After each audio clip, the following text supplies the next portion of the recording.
Welcome to our English class. Today we are going to learn about the adverb. ఈరోజు మనం adverb గురించి నేర్చుకోబోతున్నాం. అసలు adverb అంటే ఏంది? వర్బ్ అంటే క్రియ, అడ్వర్బ్ అంటే క్రియా విశేషం. చూద్దాం ఇక్కడ డెఫినేషన్ ఏంటంటే adverb describes A verb, an adjective and another adverb. Adverb అనేది దేన్ని డిస్క్రైబ్ చేస్తుంది? ఏ వర్బ్ ఒక క్రియని మరియు an adjective అంటే విశేషణాన్ని అండ్ అనదర్ అడ్వర్బ్ మరొక అడ్వర్బ్ని ఏం చేస్తుంది? డిస్క్రైబ్ చేసి వర్ణిస్తుంది అనమాట. ఓకేనా, చూద్దాం ఏంటంటే ఎగ్జాంపుల్కి the bus is moving slowly, the bus is moving slowly అని అన్నారు. చూద్దాం ఇక్కడ దీన్ని బస్ అనేది నౌను, తర్వాత ఈజ్ అనేది ఏమవుతుంది? హెల్పింగ్ వర్బు, తర్వాత మూవింగ్ అనేది వర్బు, స్లోలీ అనేది ఏమైంది? ఇక్కడ అడ్వర్బ్. చూసిందా ఇక్కడ బస్ అనేది ఏమైంది? ఇక్కడ నౌన్ అయింది. తర్వాత ఈజ్ అనేది హెల్పింగ్ వర్బ్, మూవింగ్ అనేది వర్బు, స్లోలీ అనేది అడ్వర్బ్. ఎలా అయింది? బస్సు వెళ్తుంది. ఎలా వెళ్తుంది? మూవింగ్ అనేది కదులుతుంది. ఎలా కదులుతుంది? స్లోలీ, నెమ్మదిగా కదులుతుంది అని అన్నారు. దీన్ని ఇక్కడ ఎలా కదులుతుంది, ఎలా చేస్తుంది అనే దాన్ని ఇక్కడ అడ్వర్బ్ అంటారు. ఓకేనా, చూసిరా ఎలా వెళ్తుందంట? స్లోలీ, నెమ్మదిగా కదులుతుందని చెప్పేసి అన్నది. ఈ యొక్క ఇంకోటి ఏంటంటే సింపుల్ ట్రిక్ ఏంటంటే ఎల్వైతో ఎండేటటువంటి ఏదైతే వర్డ్స్ ఉన్నాయో ఆ వర్డ్స్ అన్నీ అడ్వర్బ్సే. ఎల్వైతో ఎండేటటువంటి వర్డ్స్ ఏదైతే ఉన్నాయో అవన్నీ ఏంటి? అడ్వర్బ్స్ అని అంటారు. ఓకేనా, ఇంకోటి హీ ఈజ్ వెరీ హానెస్ట్. ఓకేనా, ఇక్కడ హానెస్ట్ అనేది మరి ఇక్కడ అడ్జెక్టివ్, వెరీ అనేది ఏంది? అడ్వర్బ్. ఓకేనా, చూసిరా హానెస్ట్ అనేది అడ్వర్బ్, అడ్జెక్టివ్ కదా. వెరీ అనేది ఏంది? అడ్వర్బ్. అతను ఎలాంటి వాడు? చాలా నిజాయితీపరుడు అనమాట. అది ఇక్కడ వెరీ అనేది ఏంది? వెరీ అనగానే అది అడ్వర్బ్. ఇంకోటి the bus is moving very slowly. చూసినా మనం అనుకున్నాం ఇక్కడ ఏం చేస్తుంది? వర్బ్ డిస్క్రైబ్ చేస్తుంది అన్నాం కదా, తర్వాత అడ్జెక్టివ్ డిస్క్రైబ్ చేస్తున్నాం కదా. అడ్జెక్టివ్ డిస్క్రైబ్ చేసింది కదా. ఒక వర్బ్ అనేది దేని డిస్క్రైబ్ చేస్తుంది? వర్బ్ డిస్క్రైబ్ చేస్తుంది, అడ్జెక్టివ్ డిస్క్రైబ్ చేస్తుంది అండ్ అనదర్ అడ్వర్బ్ ఇంకొక అడ్వర్బ్ కానీ డిస్క్రైబ్ చేస్తుంది. ఇక్కడ చూడండి, ఇక్కడ ఏం చేసినాం? వర్బ్ని డిస్క్రైబ్ చేసింది. మూవింగ్ అనేది వర్బ్, స్లోలీ అనేది అడ్వర్బ్. ఇక్కడ వర్బ్ని డిస్క్రైబ్ చేసింది. తర్వాత రెండో సెంటెన్స్ ఏమైంది? Very honest. అడ్జెక్టివ్ ఇక్కడ అన్నాం, అడ్జెక్టివ్ కానీ డిస్క్రైబ్ చేస్తున్నాను. హానెస్ట్ అనేది అడ్జెక్టివే కదా. మరి ఇక్కడ వెరీ అనేది ఏంది? అడ్వర్బ్. హానెస్ట్ కానీ అంటే అడ్జెక్టివ్ కానీ ఇక్కడ డిస్క్రైబ్ చేసింది. తర్వాత ఏమన్నా మరి అనదర్ అడ్వర్బ్ మరొక అడ్వర్బ్ని డిస్క్రైబ్ చేస్తుందని చెప్పేసాను.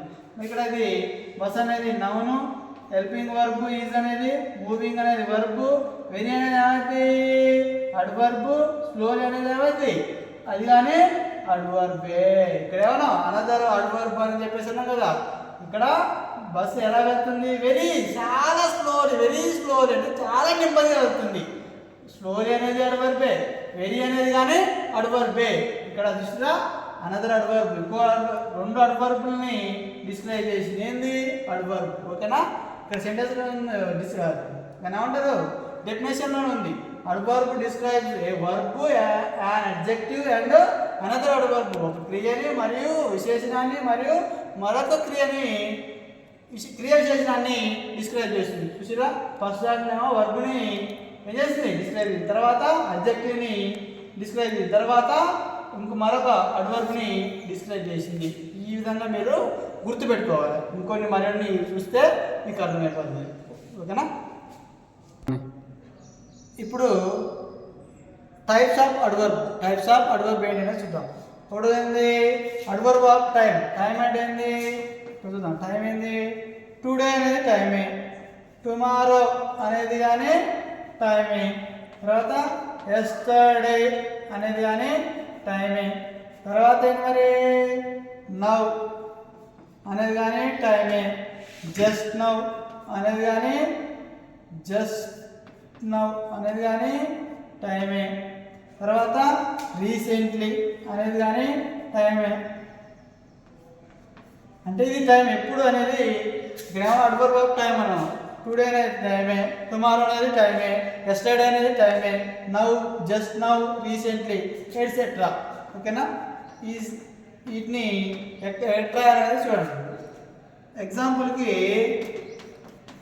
I am going to college, college now. I am going to college now. ఓకేనా? చూడండి, టుడే అనే టైమే, tomorrow, yesterday, now, just now, recent, ఇవన్నీ అడ్వర్బ్ ఆఫ్ టైం. ఇక్కడ ఏమన్నా I am going to college now అంటే ఆయన ఎప్పుడు కాలేజ్ పోతున్నాడా? నవ్. ఇక్కడ నవ్ అనేది ఏంది ఏమవుతుంది? అడ్వర్బ్ ఆఫ్ టైం అనమాట. ఓకేనా? ఇలా ఇవన్నీ బాగా గుర్తుపెట్టుకోండి. ఇంకోటి చూద్దాం. రెండోది ఏంటంటే adverb of place. Adverb of place. Place అంటే ఏంటి మరి? Here, there, somewhere, now here, anywhere, near, far. చూడండి, here, there, somewhere, now here, anywhere, near, far, ఇవన్నీ అడ్వర్బ్ ఆఫ్ ప్లేస్ అనమాట. చూడండి, the bomb exploded somewhere here. ఇక్కడ ఎక్కడో bomb పేలిందని అంటాం కదా, అదే ఇక్కడ ఏమైంది? ఇక్కడ సమ్వేర్ అనేది ఇక్కడ అడ్వర్బ్ ఆఫ్ ఏమైంది? ప్లేస్. ఇయర్ అనేది అడ్వర్బ్ ఆఫ్ ప్లేస్ అనమాట. ఇలా అనమాట. ఓకేనా? చూసిరా? మరోసారి చూడండి, అడ్వర్బ్ ఆఫ్ ప్లేస్ అంటే ఏంది? Here, there, somewhere, now here, anywhere, near, far. ఇక్కడ ఎగ్జాంపుల్ ఏం రాసింది? The bomb exploded somewhere here. ఇక్కడ ఎక్కడో బాంబ్ పేలిందని చెప్పేసి అంటాం కదా, అదే ఇక్కడ సమ్వేర్ అనేది అడ్వర్బే, హియర్ అనేది అని అడ్వర్బే. అంటే ఒక అడ్వర్బ్ అనేది ఏమేమి తెలియజేస్తుందని చెప్పుకున్నాం ఫస్ట్లో? వర్బ్ని, అడ్జెక్టివ్ని, అనదర్ అడ్వర్బ్ని డిస్క్రైబ్ చేస్తుందని చెప్పినాం కదా. ఇక్కడ చూడండి, ఒక వర్బ్ అనేది అడ్వర్బ్ అనేది ఇంకొక రెండు అడ్వర్బ్ని డిస్క్రైబ్ చేసింది అనమాట. ఓకేనా? మరికొన్ని చూద్దాం. ఓకేనా? ఇప్పుడు మనం టైప్స్ ఆఫ్ అడ్వర్బ్లో అడ్వర్బ్ ఆఫ్ మేనర్. మేనర్ అంటే ఏంటి? పద్ధతిగా, అంటే ఏ పద్ధతి ఎలా ఉంటుంది అనేది తెలుసుకున్నాం. Nicely, quickly, slowly, fast, perfectly, neatly, sincerely, ఇవన్నీ కానీ అడ్వర్బ్ ఆఫ్ మేనర్. మళ్ళీ చదవండి, nicely, quickly, slowly, fast, perfectly, neatly, sincerely. For ఎగ్జాంపుల్కి I do it quickly. Quickly అనేది ఏంటి? ఇక్కడ adverb of manner. Adverb of manner. ఓకేనా? దీన్ని ఇక్కడ క్విక్లీ అనేది అవుతుంది అడ్వర్బ్ ఆఫ్ మేనర్. అలా గుర్తుపెట్టుకోవాలి. మరోసారి చూడండి, అడ్వర్బ్ ఆఫ్ మేనర్ అంటే ఏంటి? ఏ విధంగా ఏ పద్ధతిలో చేస్తుంది అనేది చూడండి. Nicely, quickly, slowly, fast, perfectly, neatly, sincerely. I do it quickly, అది నేను తొందరగా చేస్తాను అని చెప్పేసి అర్థం. ఓకేనా? లేదా నైస్లీ అన్నాడు. ఇక్కడ క్విక్లీ అనేది పెట్టుకోవాలి, నైస్లీ అని పెట్టుకోవచ్చు అన్నమాట. నైస్లీ. ఓకేనా? నీట్లీ, నీట్లీ, సిన్సియర్లీ, సిన్సియర్లీ, అలా. ఓకేనా? ఈ విధంగా రాస్తే అది అడ్వర్బ్ ఆఫ్ మేనర్ అనమాట. తర్వాత ఇంకోటి తెలుసుకుందాం. ఏంటది? Adverb off frequency. ఫ్రీక్వెన్సీ ఏంది? ఇక్కడ daily, always, generally, normally, frequently, తర్వాత never, often, sometimes, hardly, rarely, scarcely, seldom. ఇవన్నీ హార్డ్లీ, రేర్లీ, స్కేర్స్లీ, సెల్డమ్ అనేవి నెగిటివ్ వర్డ్స్. ఇవన్నీ పాజిటివ్ వర్డ్స్. పాజిటివ్ ఏంటి? Daily, always, generally, normally, frequently, never, often, sometimes, ఇవన్నేమో positive. Hardly, rarely, scarcely, seldom అనేవి negative. చూడండి, example ఏంది? I take class daily. ఇవన్నీ చూడండి, ఐ టేక్ క్లాస్ డైలీ అంటే నేను ప్రతిరోజు క్లాసు తీసుకుంటాను. ఇక్కడ మరి డైలీ అనేది ఫ్రీక్వెన్సీ అనమాట. అప్పుడప్పుడు సమ్ టైమ్స్ తీసుకోవచ్చు, నెవర్ అంటే అది తీసుకోకపోవచ్చు, జనరల్ అంటే సాధారణంగా తీసుకోవచ్చు, నార్మల్ అన్నా కానీ సేమ్ మీనింగ్ అనమాట. ఓకేనా? ఐ టేక్ క్లాస్ డైలీ, లేదా సమ్ టైమ్స్, లేదా రేర్లీ, లేదా ఇంకేం జనరల్లీ, ఆల్వేస్, ఇలా పెట్టుకోవచ్చు. ఇక్కడ ఏదైనా ఆల్వేస్ అని పెట్టుకోవచ్చు అనమాట. ఏ యాది అడ్వర్బ్ ఆఫ్ ఫ్రీక్వెన్సీ. ఇంకోటి, ఈ always doesn't go to temple అంటే అతను ఎప్పుడు టెంపుల్కి వెళ్ళాడు. ఆల్వేస్ డజంట్, ఇక్కడ నెగిటివ్ వచ్చింది చూసిరా. ఈ always doesn't go to temple అంటే అతను ఎప్పుడు టెంపుల్కి వెళ్ళాడు అని అర్థం. ఓకేనా? తర్వాత ఇంకొక ఎగ్జాంపుల్ ఏదైనా మరి I take I take cool drink. I take cool drink seldom. Seldom అంటే ఏంటి ఇక్కడ నెగిటివ్ అని చెప్పాను. అంటే I take cool drink seldom అంటే నేను కూల్ డ్రింక్ తీసుకోని అని అర్థం. ఓకేనా. సెల్డము, రేర్లీ, స్కేర్స్లీ, హార్డ్లీ అంటే నెగిటివ్ వర్డ్స్ అని అర్థం. ఓకేనా. మిగతా కొన్ని చూద్దాం మరి ఏముంది. ఇప్పుడు adverb of reason. Adverb of reason. Reason అంటే ఏంటి? కారణం. దేర్ఫోర్. దేర్ఫోర్ అనేది హెన్స్ అనేది అడ్వర్బ్ ఆఫ్ రీజన్ అనమాట. India therefore won the match అంటే దేర్ఫోర్ అంటే అందువల్ల గెలిచింది అని అర్థం అంటారు కదా. దీన్ని ఇక్కడ అడ్వర్బ్ అంటారు. ఓకేనా. India therefore won the match. ఇంకోటి example, he therefore left the class. అతను దానివల్ల ఆ కారణం వల్ల వెళ్ళిపోయాడు అని అంటారు కదా. ఇక్కడ దేర్ఫోర్ అనేది ఏమైంది? Adverb of reason. Hence. Hence I left the class. Hence అనేది కానీ ఇక్కడ ఏమైంది? హెన్స్ అన్నా కానీ అడ్వర్బ్ ఆఫ్ రీజన్ అనమాట. ఓకేనా. చూడండి ఒకసారి. అడ్వర్బ్ ఆఫ్ రీజన్ ఏంటిది? Therefore, hence. ఎగ్జాంపుల్ ఏంటి? ఇండియా దేర్ఫోర్ వన్ మ్యాచ్ అంటే ఇండియా ఆ కారణం వల్ల గెలిచింది అని అంటారు కదా. దేర్ఫోర్ అంటే ఏమవుతుంది? ఇక్కడ అడ్వర్బ్ అవుతుంది. He therefore left the class. అతను ఆ కారణం వల్ల ఈ కారణం వల్ల వెళ్ళిపోయాడు అని చెప్పేసి అంటారు కదా. ఇక్కడ దేర్ఫోర్ ఏమైంది? అడ్వర్బ్ ఆఫ్ రీజన్ అయింది. Hence I left the class. అందువల్ల నేను క్లాసు విడిచిపెట్టాను, వెళ్ళిపోయాను అని చెప్పేసి అంటారు కదా. ఇక్కడ హెన్స్ అనేది అడ్వర్బ్ ఆఫ్ రీజన్ అనమాట. ఓకేనా. మిగతాయి చూద్దాం మరి.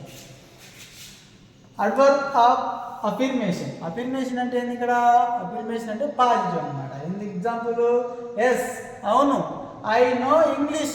ఎస్ ఐ నో ఇంగ్లీష్, అవును నాకు తెలుసు ఇంగ్లీషు అంటారు కదా. దాన్ని affirmation of adverb of affirmation అంటారు. అదే పాజిటివ్. పాజిటివ్ అంటే ఏంది? ఉన్నది చెప్పేదాన్ని పాజిటివ్ అనమాట. ఇక్కడ ఏంది? అడ్వర్బ్ ఆఫ్ అఫిర్మేషన్ అంటే ఏంటంటే పాజిటివ్ ఏంటంటే ఎస్ అవును నాకు తెలుసు, ఐ నో ఇంగ్లీష్ అనేది ఇక్కడ డెఫినెట్ ఖచ్చితంగా తెలిసిన చెప్పేదాన్నే అడ్వర్బ్ ఆఫ్ అఫిర్మేషన్ అంటారు. ఓకేనా. చూడండి ఇక్కడ చూడండి. Adverb of negation. నెగేషన్ అంటే ఏంది? నెగిటివ్. నెగిటివ్ అంటే వ్యతిరేకం అనమాట. ఎగ్జాంపుల్, నో లేదు, ఐ డోంట్ నో ఇంగ్లీష్. లేదు నాకు తెలియదు అన్నాడు కదా. నాకు తెలియదు, లేదు నాకు తెలియదు ఇంగ్లీషు అని చెప్పేసి అన్నారు కదా. అదే ఇక్కడ అడ్వర్బ్ ఆఫ్ నెగేషన్. నెగేషన్ అంటే ఏంది? నెగిటివ్. అఫిర్మేషన్ అంటే పాజిటివ్. అంటే పాజిటివ్ అంటే ఉన్నది చెప్పడం, నెగిటివ్ అంటే లేని చెప్పడం అనమాట. అంటే తెలియని చెప్పేది అనమాట. నెగిటివ్ అంటే వ్యతిరేకంగా చెప్పేదాన్ని no I don't know English అలా. చూడండి ఇక్కడ మరి ఇక్కడ చూడండి, no I don't know English. ఇక్కడ ఇది negative. I don't know. No అనేది ఏంటి? ఇక్కడ నెగిటివ్. ఇక్కడ ఎస్ అనేది పాజిటివ్. అలా ఇక్కడ adverb of affirmation, adverb of negation. మరి కొన్ని అవి నేర్చుకుంటే అడ్వర్బ్ అయిపోతుంది. ఓకేనా. ఇప్పుడు adverb of degree. Adverb of degree అంటే ఏంటి? ఇక్కడ చూద్దాం. Completely, partially, almost, very, too. చూసిరా? Completely, partially, almost, very, too. ఒకదాని మీద చూద్దాం.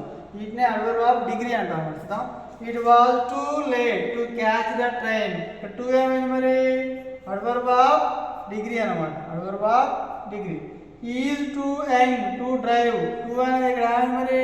అడ్వర్బ్ ఆఫ్ డిగ్రీ అనమాట. అంటే ఇక్కడ టూ అనేది అడ్వర్బ్ ఆఫ్ డిగ్రీ. ఓకేనా. అడ్వర్బ్ ఆఫ్ డిగ్రీ ఏమి ఉన్నాయి? Completely, partially, almost, very, too. These are the adverbs of degree. ఓకేనా.